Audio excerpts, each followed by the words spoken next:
नमस्कार, आप देख रहे हैं बोलता हिमाचल। मैं हूं अर्नव और लेकर आया हूं देवभूमि हिमाचल से आज की बड़ी और महत्वपूर्ण खबरें। दोस्तों, रोजाना खबरों के लिए चैनल को सब्सक्राइब करें, वीडियो को लाइक और शेयर करें। चलिए शुरू करते हैं आज का हिमाचल न्यूज बुलेटिन। हिमाचल के सरकारी स्कूल देंगे कॉन्वेंट स्कूलों को टक्कर, मिलेंगी हाईटेक सुविधाएं। हिमाचल में नए शैक्षणिक सत्र से 100 सरकारी स्कूल केंद्रीय माध्यमिक शिक्षा बोर्ड से संबद्ध होंगे। मूलभूत सुविधाओं में ये स्कूल हिमाचल के नामी निजी स्कूलों को टक्कर देंगे। स्कूलों की दीवारों का रंग अलग होगा। बच्चों के लिए वर्दी भी सरकारी स्कूलों से बिल्कुल भिन्न होगी। स्कूल शिक्षा निदेशालय ने इसका प्रस्ताव तैयार कर सरकार को भेज दिया है। इस पर अंतिम मोहर कैबिनेट में लगेगी। सूत्रों के मुताबिक शिक्षा विभाग ने वर्दी के 6 अलग अलग रंग बताए हैं। निजी स्कूलों की तर्ज पर लड़कों के लिए पैंट, शर्ट, कोट, टाई होगी। इसी तरह छात्राओं के लिए स्कर्ट, शर्ट, कोट व टाई होगी। 2 अलग अलग वर्दियां हर स्कूल में लगाने का प्रस्ताव है। बताया जा रहा है कि प्रदेश के जो नामी निजी स्कूल हैं, उनमें जो वर्दी है उसी तरह की ये वर्दी होगी। 30 दिसंबर को होगी प्रदेश मंत्रिमंडल की बैठक। कई बड़े फैसलों पर लगेगी मुहर। प्रदेश सरकार नव वर्ष से पहले कैबिनेट की बैठक करने जा रही है। इसी के तहत 30 दिसंबर को राज्य सचिवालय के शिखर सम्मेलन हॉल में मुख्यमंत्री ठाकुर सुखविंदर सिंह सुक्खू की अध्यक्षता में मंत्रिमंडल की बैठक आयोजित होगी। इस दौरान कई अहम मामलों पर मुहर लग सकती है। सूचना के अनुसार कैबिनेट बैठक में तारा देवी शिमला रोपवे परियोजना के अलावा 100 CBSE स्कूलों के लिए शिक्षकों का सब कैडर बनाने के प्रस्ताव पर मुहर लग सकती है। इस तरह कैबिनेट की पिछली बैठक में सरकार ने भर्ती निदेशालय से विभिन्न सरकारी विभागों में रिक्त पड़े पदों का रिकॉर्ड मांगा था। ऐसे में उस आधार पर कुछ सरकारी विभागों में रिक्त पदों को भरने की स्वीकृति भी प्रदान की जा सकती है। इसके साथ ही पंचायती राज संस्थाओं के चुनाव करवाने के संबंध में भी प्रस्ताव मंत्रिमंडल की बैठक में आ सकता है। इससे माना जा रहा है कि विपरीत परिस्थितियों में सरकार पंचायत चुनाव का कार्यकाल कुछ महीने बढ़ाने के प्रस्ताव के तहत प्रशासक नियुक्त करने का निर्णय ले सकती है। वहीं देखा जाए तो तारा देवी शिमला रोपवे प्रोजेक्ट बार बार सिंगल टेंडर आने से स्वीकृत नहीं हो पा रहा है। प्रशासनिक नियमों के तहत किसी भी परियोजना के लिए 3 निविदाएं आना आवश्यक हैं, लेकिन तारा देवी शिमला रोपवे परियोजना के लिए बार बार एक ही कंपनी निविदा प्रक्रिया में भाग ले रही है। ऐसे में परियोजना शुरू होने में देरी को रोकने के लिए सरकार कैबिनेट बैठक में इस रोपवे परियोजना को स्वीकृति प्रदान कर सकती है। 2150 करोड़ रुपए की अनुमानित लागत की तारा देवी शिमला रोपवे के लिए विश्व समुद्रा कंपनी क्वालिफाई हुई है। मंत्रिमंडल की बैठक से पहले दिल्ली जाएंगे सीएम। मुख्यमंत्री सुक्खू कैबिनेट बैठक से पहले कांग्रेस कार्य समिति की 27 दिसंबर को होने वाली बैठक में भाग लेने के लिए दिल्ली जाएंगे। बैठक की अध्यक्षता कांग्रेस अध्यक्ष मल्लिकार्जुन खड़गे करेंगे और इसमें सोनिया गांधी, राहुल गांधी व प्रियंका वाड्रा सहित अन्य वरिष्ठ नेता शामिल होंगे। प्रदेश से इस बैठक में पूर्व सांसद एवं CWC सदस्य प्रतिभा सिंह भी भाग लेंगी। मुख्यमंत्री सुक्खू शुक्रवार को जिला कांगड़ा के इंदौरा विधानसभा में आयोजित होने वाले इंदौरा उत्सव 2025 में बतौर मुख्यातिथि शिरकत करेंगे। दोपहर बाद मुख्यमंत्री वापस शिमला लौट आएंगे।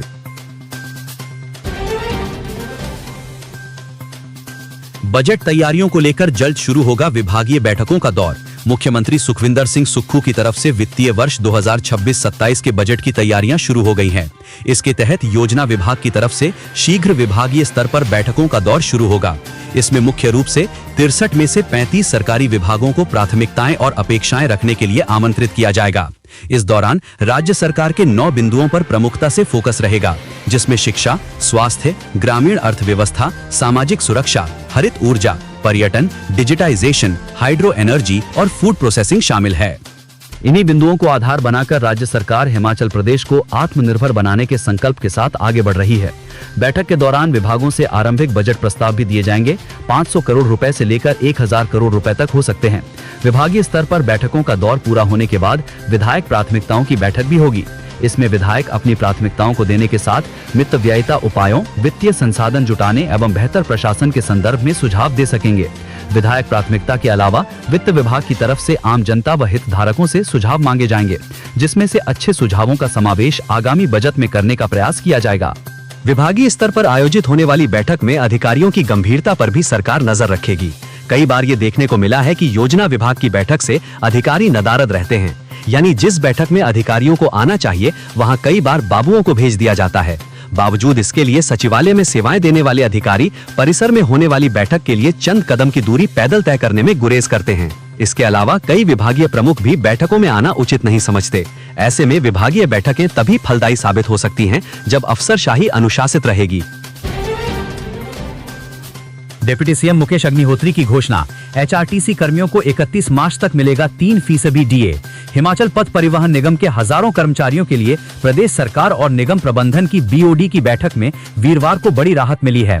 उप मुख्यमंत्री मुकेश अग्निहोत्री ने वीरवार को शिमला के पीटरहॉफ होटल में एचआरटीसी के निदेशक मंडल की 162वीं बैठक की अध्यक्षता करते हुए मुकेश अग्निहोत्री ने कहा कि 31 मार्च 2026 तक एचआरटीसी के कर्मचारियों के 3% महंगाई भत्ते की बकाया राशि का भुगतान 4 किश्तों में कर दिया जाएगा। उन्होंने कर्मचारियों के 6 माह के लंबित मेडिकल बिलों का भुगतान करने के निर्देश भी दिए।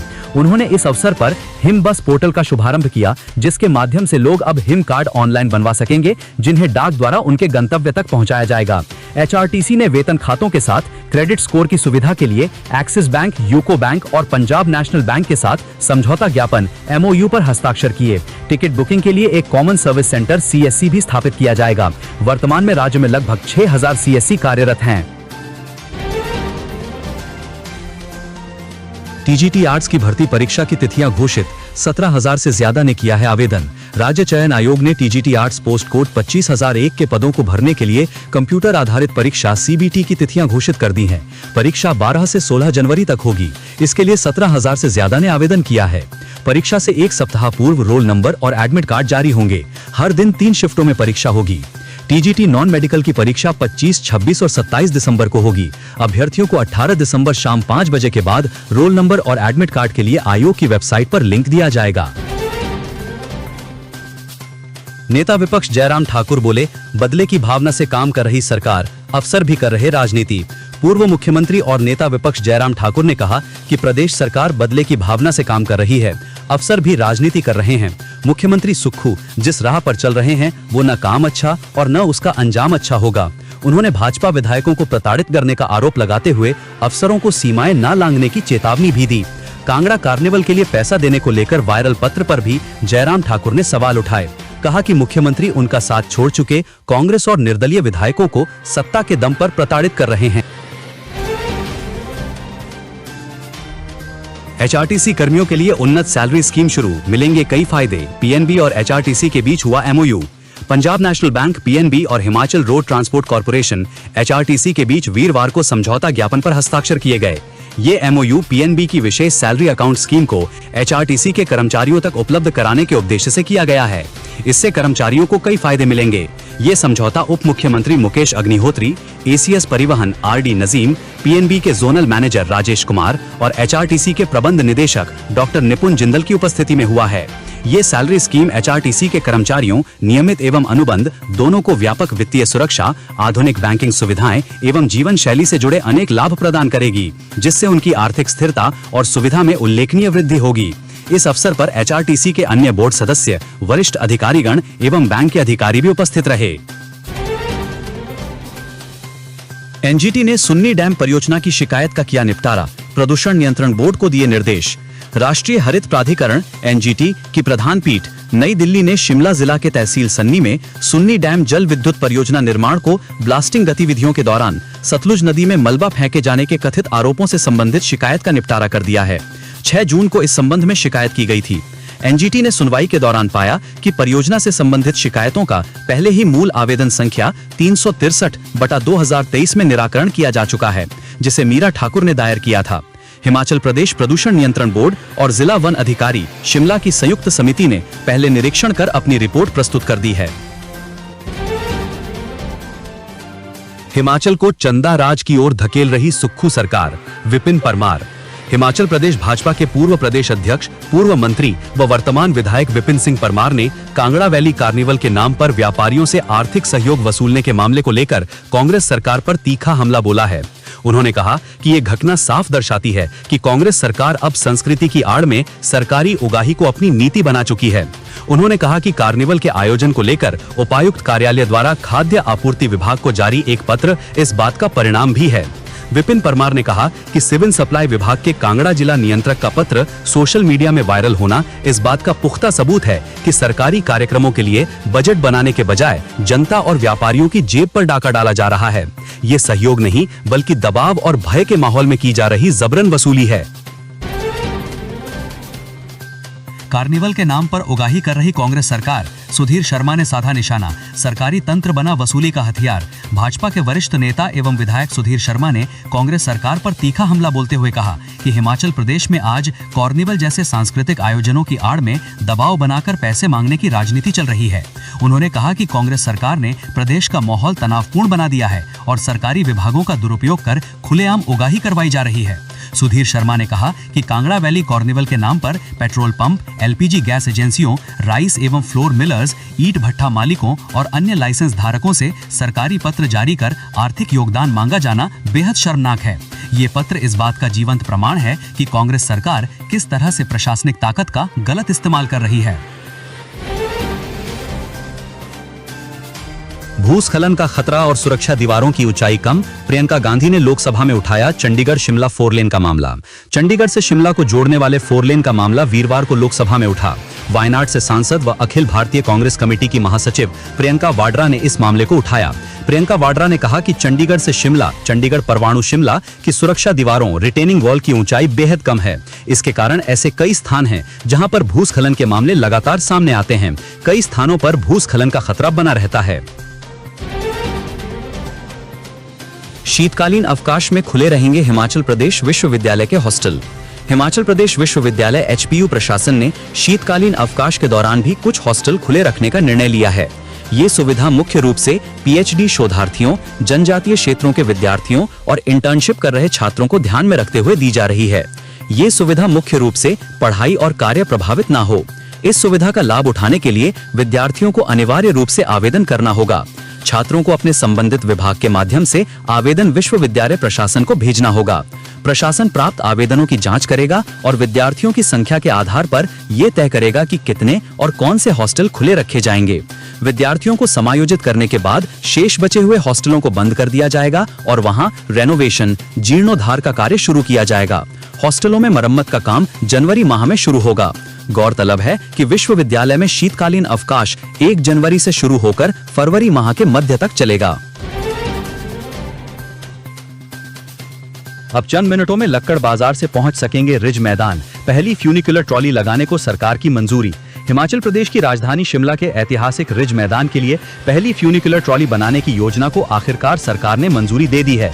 2 साल से लटकी इस योजना का काम अब जनवरी से शुरू हो जाएगा। 6 महीने के भीतर अगले साल जून महीने तक इसका निर्माण कार्य पूरा कर लिया जाएगा। करीब 3.60 करोड़ रुपए की लागत से 58 मीटर लंबी इस फ्यूनिकुलर ट्रॉली का निर्माण किया जाएगा। स्मार्ट सिटी मिशन के तहत बनने वाली इस योजना का काम रोपवे कॉर्पोरेशन करने जा रहा है। बिजली की दरें बैंकिंग, बीमा व वित्तीय संस्थानों के कार्यालयों के लिए होंगी महंगी। सरकार के ऊर्जा विभाग ने बिजली उपकर को लेकर वीरवार को अधिसूचना जारी की है। अधिसूचना के तहत बिजली की दरें बैंकिंग, बीमा व वित्तीय संस्थानों के कार्यालयों के लिए महंगी होगी। इन्हें अभी बिजली व्यावसायिक दरों पर ही मिल रही है। वर्तमान में इन्हें मासिक बिल 6.37 पैसे प्रति यूनिट की दर से मिल रहा है। अब सरकार ने इसकी दरें बढ़ा दी हैं। इसमें प्रति यूनिट की दर से 2 रुपए सेस लगाया है। अब इन संस्थानों को बिजली की दर 8.37 पैसे प्रति यूनिट की दर से दी जानी है। उसके बाद इन संस्थानों की हर शाखा के बिजली बिल बढ़ी हुई दरों पर जारी किए जाने हैं। शिमला में 2 दिन हो सकती है पेयजल किल्लत। मरम्मत कार्य के चलते गिरी गुम्मा से प्रभावित रहेगी पंपिंग। हिमाचल प्रदेश की राजधानी शिमला में 2 दिन पेयजल किल्लत हो सकती है। जानकारी के अनुसार 20 और 21 दिसंबर को शिमला में वाटर ट्रीटमेंट प्लांट में मरम्मत के लिए बिजली बंद होने के कारण पानी की सप्लाई के शेड्यूल में दिक्कत होगी। इससे गिरी और गुम्मा परियोजना से शहर के लिए पेयजल की पंपिंग प्रभावित रहेगी। शिमला पेयजल कंपनी की ओर से शहरवासियों को पानी का इस्तेमाल सोच समझकर करने की सलाह दी गई है। संजौली मस्जिद की ऊपरी मंजिल को गिराने का कार्य फिर हुआ शुरू। हिमाचल प्रदेश की राजधानी शिमला की बहुचर्चित संजौली मस्जिद की ऊपरी मंजिल को गिराने का कार्य शुरू हो गया है। पहले 2 मंजिलों को हटाया गया था, जबकि 1 मंजिल को अभी हटना बाकी था। मंजिल को गिराने के लिए प्रस्तावित बजट को विभाग से मंजूरी मिल गई है। ये कार्य कुछ कागजी कार्यवाही पूरी नहीं होने की वजह से लंबित था। अब इसे गिराने का कार्य शुरू हो गया है। मस्जिद कमेटी के सहयोग से ये काम किया जा रहा है। वक्फ बोर्ड के मुताबिक 1 महीने के भीतर ही भवन की अवैध घोषित की गई 3 मंजिलों को हटाने का काम पूरा हो जाएगा। दोस्तों, ये वीडियो आपको कैसी लगी कमेंट बॉक्स में कमेंट करके जरूर बताएं और अन्य खबरों के लिए हमारे चैनल बोलता हिमाचल को अभी सब्सक्राइब करें। वीडियो को लाइक शेयर करना ना भूलें।